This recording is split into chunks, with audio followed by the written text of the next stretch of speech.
Hi Sunday Rocks, hope you had a great half term, although it's probably felt not that different to the last 10 weeks. Sharon is doing the preaching in the grown-up service today, so I will be leading the group today because apparently no one else was qualified. So today is a very special day in the history of the church. It's almost like the church's birthday, and we are going to be going through the story of it, and it's called Pentecost. So, Jesus had told his friends to wait in Jerusalem, to wait for the helper he had promised to send them. So they waited. They waited and they prayed for 40 days. And while they waited, the streets of Jerusalem filled up with people from every land. People from the north and from the south, people from the east and from the west, people from all over the world who came together to celebrate the feast of Pentecost. Jesus' friends were in an upstairs room when suddenly some surprising things began to happen. They heard a wind blow, harder than the fiercest storm, but nothing was blown about. They heard the flickering of flames, and they watched tongues of fire lick and lap and land on their heads. But nobody smelled any smoke. And then the Helper came, the Holy Spirit, and he filled them all with the presence and power of God. And what they heard next was talking, strange words pouring out of each and every mouth. So they rushed outside, eager to tell the crowd what had happened. And now suddenly everyone could understand. People from the north and from the south, people from the east and from the west. People from all around the world. For now, Jesus' friends were able to speak in foreign languages, languages they had never learned, all because of God's Holy Spirit. What better way to tell the world about Jesus? So that's what it's all about, said a man from Spain. That's amazing, said a woman from Africa. Tell me again, asked a man from France. But there were others who thought Jesus' friends were just talking nonsense. These people are drunk, one man shouted. It's nothing but a load of gibberish. That's called judging people by your own standards. And that's when Peter stood up. Peter, who had been with Jesus from the start. Peter, the fisherman. Peter, who had never made a speech in his life. Listen, everybody, he shouted. We are not filled with wine. We're filled with something else. God's own Holy Spirit. Many years ago, a prophet said that this would happen, that God would send his Spirit to help, not just special people like prophets and kings, but everyone.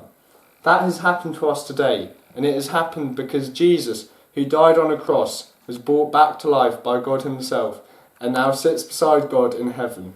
It was Jesus who sent this wonderful gift to us.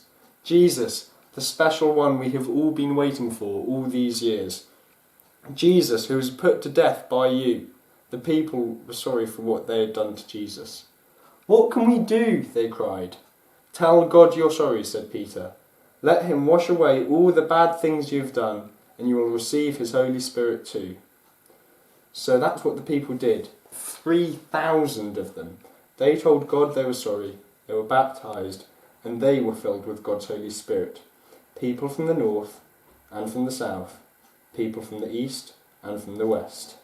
People from all over the world. Right,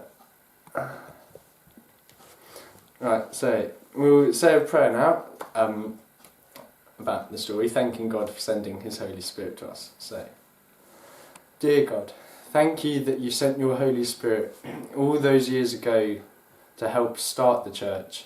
And thank you that your Holy Spirit is still with us now, helping the church even to this day. Amen.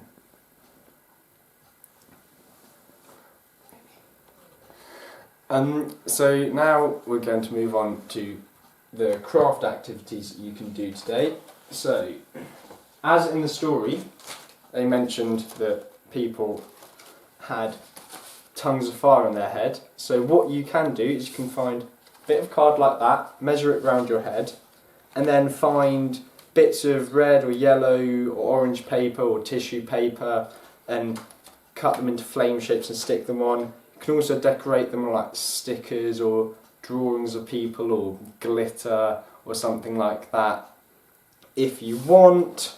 So you can make your own very special Pentecost hat, because we don't really want you going and setting fire just to people's heads. You can also, as there's the rushing wind, you can make a special windmill like this. It should work better than that. So your parents have been emailed a template of this paper, and you cut it out and fold it up, put a split through pin through onto a straw, do it like that, and when you blow on it or put it outside, the wind should blow and turn it sort of like a windmill. And again, like the hat, my one's quite plain, but you can decorate it if you want with stickers, pens, glitter, stuff like that.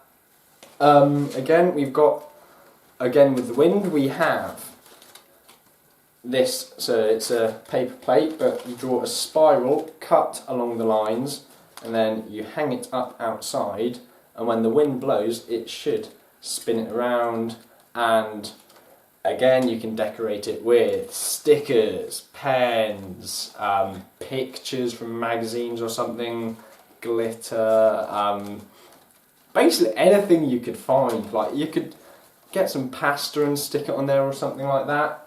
And also, as Pentecost is the church's birthday, I haven't got round to writing mine yet, but you could write a birthday card for the church and take a photo and send it in, because we would love to see photos of what you've been doing, and send in any other photos you want to do of any of the other crafts.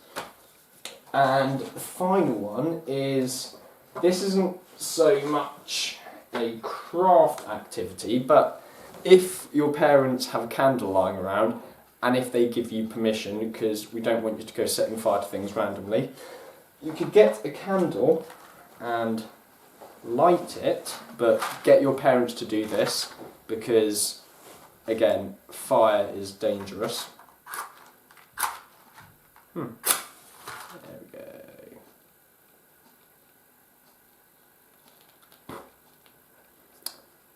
And light the candle to remind you of the flame God sent at Pentecost to help start the church.